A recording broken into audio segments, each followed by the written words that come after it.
Atenção! Vai começar agora uma teleaula de automação do curso profissionalizante. Este módulo tem um total de 20 aulas. Hoje você vai assistir a teleaula número 8. Bons estudos!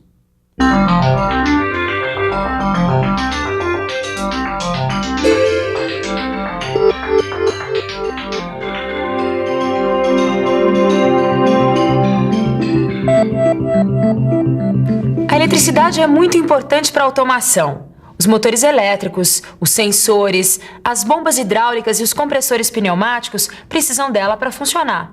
Se a gente pensar nesse nosso século XX, vai ver que muita coisa foi feita com a eletricidade. Foi com a eletricidade também que apareceu a eletrônica. E esse é o assunto da teleaula de hoje. Nós vamos aprender que o transistor quase sempre é feito de silício.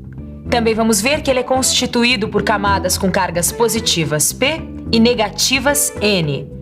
Vamos conhecer alguns outros componentes eletrônicos: o resistor, o capacitor, o indutor e o diodo. E por último, vamos ver como um circuito de controle transistorizado é construído.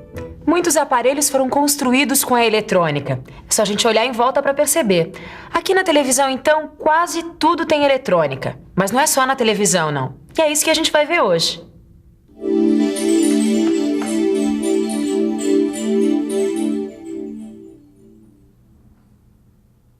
A eletrônica é o resultado do avanço da eletricidade. E nós precisamos dela para consertar este aparelho aqui. A eletrônica trabalha com correntes elétricas baixas E supercontroladas. O que o Mano quer dizer é que na automação usamos bastante a eletrônica para controlar os equipamentos. Agora imagine como seria esse rádio antes da eletrônica. No tempo de nossos avós, os rádios não eram nada portáteis. Pelo contrário, eles tinham alto-falantes bem grandes e válvulas. Depois, com o desenvolvimento da eletrônica, tudo mudou. Aparelhos eletrônicos, televisores, videocassetes, rádios, toca-fitas, telefones celulares. Um mundo de eletrodomésticos para você, graças à eletrônica. A eletrônica moderna começou em 1947, 2 anos depois do final da Segunda Guerra Mundial. A primeira peça eletrônica foi o transistor.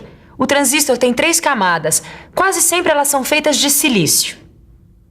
Silício. O que é mesmo silício? Silício é um elemento químico que é muito usado em eletrônica. Na crosta terrestre tem muito silício. É de silício que são feitas as camadas da maioria dos transistores. Quando uma das camadas é enriquecida com elétrons, ela passa a ser chamada de N, ou seja, ela passa então a ser negativa. Quando a gente tira os elétrons de uma camada, ela passa a ser positiva, e o nome dessa camada é P. NPN e PNP. Existem 2 tipos de transistores construídos com as camadas P e N. Vamos dar uma olhada no funcionamento desses transistores. Todo transistor possui 3 terminais. No transistor NPN, temos o emissor N numa das pontas, na camada do meio a base P e na camada da outra ponta o coletor N. O símbolo do transistor NPN é desenhado assim. O transistor PNP é o contrário. Nas camadas das pontas, temos o emissor P e o coletor P, e na camada do meio a base N. Aí temos também o símbolo do transistor. O transistor funciona como um sistema de água. O coletor seria o cano ligado na caixa d'água. A torneira seria a base e o cano do qual sai a água, o emissor. A quantidade de água que sai depende de quanto a gente abre essa torneira. A corrente elétrica da base é que controla a corrente entre o coletor e o emissor. Vamos ver isso melhor? No emissor E é ligado o polo negativo da fonte de tensão e na base P, o polo positivo. Aí então, a grande quantidade de elétrons que está no emissor é atraída para a base. Como todos os elétrons não cabem na base, eles vão passando para o coletor C, que também está ligado a um potencial positivo, atraindo assim os elétrons. Observe que as cargas elétricas positivas se movimentam em sentido contrário ao das cargas negativas. A corrente do coletor IC e do emissor IE são controlados por IB, ou seja, a corrente da base. Mas Agora, isso fica muito claro se a gente comparar o símbolo do transistor com o desenho dessa torneira. Ó, o cano de entrada seria o coletor, o registro da torneira, a base, e por onde sai a água, o emissor. E a água que sai pode ser comparada com o fluxo de cargas positivas no transistor. Certo. Agora sim, Muito bem. Torquato. Vamos ver agora alguns tipos diferentes de transistores.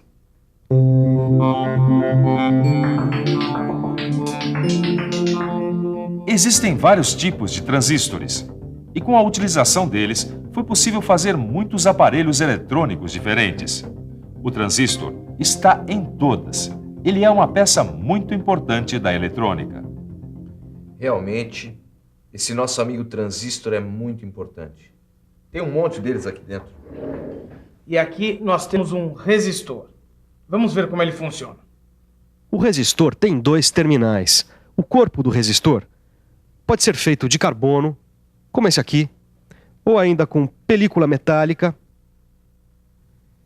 E ainda o resistor de fio. A função dos resistores é controlar a corrente elétrica de um circuito. Existe ainda o resistor variável, que recebe o nome de potenciômetro. Quando a gente ajusta o volume da televisão, a cor, o brilho, a gente está ajustando essas características do aparelho com a ajuda da resistência elétrica. Quer ver? Dá só uma olhada nisso aqui. É a resistência elétrica que controla a tensão ou a corrente do aparelho. O resistor variável, ou melhor, o potenciômetro, pode mudar rapidamente a tensão ou a corrente do aparelho. E assim, a gente consegue ajustar a imagem do nosso televisor, o som do nosso toca-disco ou ainda a velocidade de um motor elétrico. Viu só como é muito grande a importância do resistor? O resistor também tem o seu símbolo. E olha só como ele representa bem os 2 terminais e a resistência elétrica no meio. Agora vamos conhecer uma outra peça importante da eletrônica, o capacitor. Ele é um acumulador de cargas elétricas. As cargas elétricas ficam aqui dentro. Estas aqui são as placas condutoras.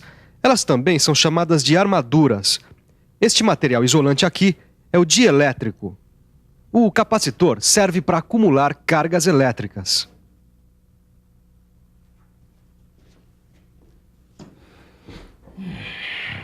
Cargas elétricas acumuladas, controladas e transistorizadas. Isso me deu fome. Ô, mano, você tem certeza que você não quer uma batatinha? Não, Torquato, muito obrigado. Eu gostaria mesmo era de conseguir terminar o meu serviço. Existem ainda 2 elementos importantes da eletrônica, o indutor e o diodo. Vamos ver primeiro o indutor. Ele tem a finalidade de criar oposição à variação de correntes elétricas no circuito. O indutor é uma bobina ao redor da qual são enrolados os fios condutores. O núcleo do indutor pode ser de ferro, de ferrite ou de ar. Através do magnetismo criado dentro do núcleo, conseguimos regular as variações de corrente elétrica num circuito através do indutor. O indutor pode ser desenhado com esse símbolo que você está vendo. O último elemento que a gente vai ver é o diodo. O diodo funciona como uma chave que abre e fecha, controlando a passagem da corrente elétrica, ou seja, dos elétrons em movimento. O diodo é construído com 2 camadas P e N. Quase sempre o diodo é feito de silício. Os elétrons em movimento passam pelo diodo quando entram pela camada N e saem pela camada P. O componente é usado como uma chave. Ele também fecha a passagem quando a corrente elétrica tenta passar de P para N. Existe também esse outro tipo de diodo, o LED. O LED é feito com fosfeto de galho. É por isso que ele emite luz quando é percorrido pela corrente elétrica. Esse componente também funciona como uma chave, como o diodo. Só que a energia produzida pelo fluxo de elétrons no LED gera luz visível.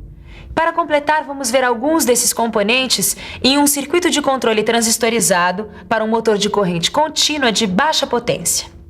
Temos aqui um circuito de controle transistorizado para um motor de corrente contínua de baixa potência.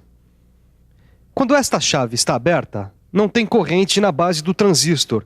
Sem corrente de base, a torneira do transistor fica fechada e aí não pode passar corrente entre o coletor e o emissor.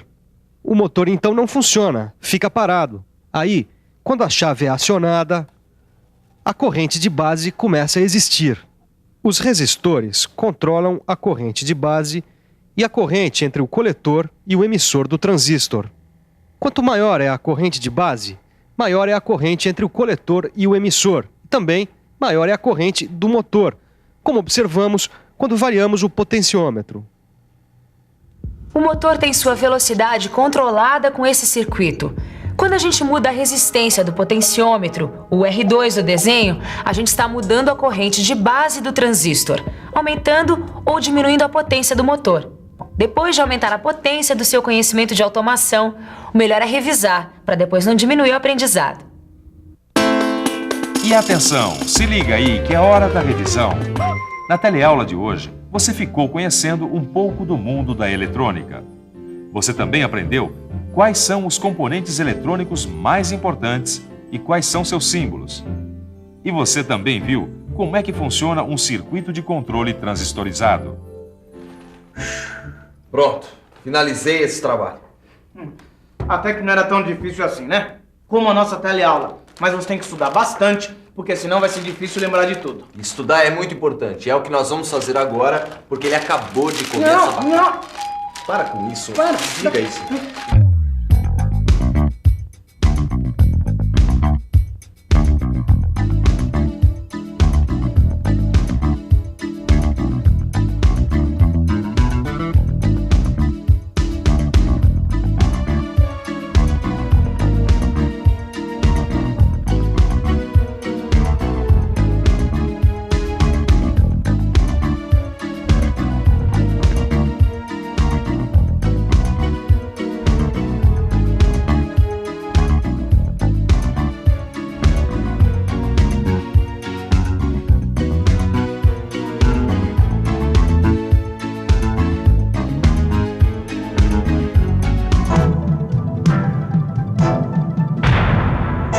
Telecurso 2000, um programa de educação do Sistema Fiesp e da Fundação Roberto Marinho.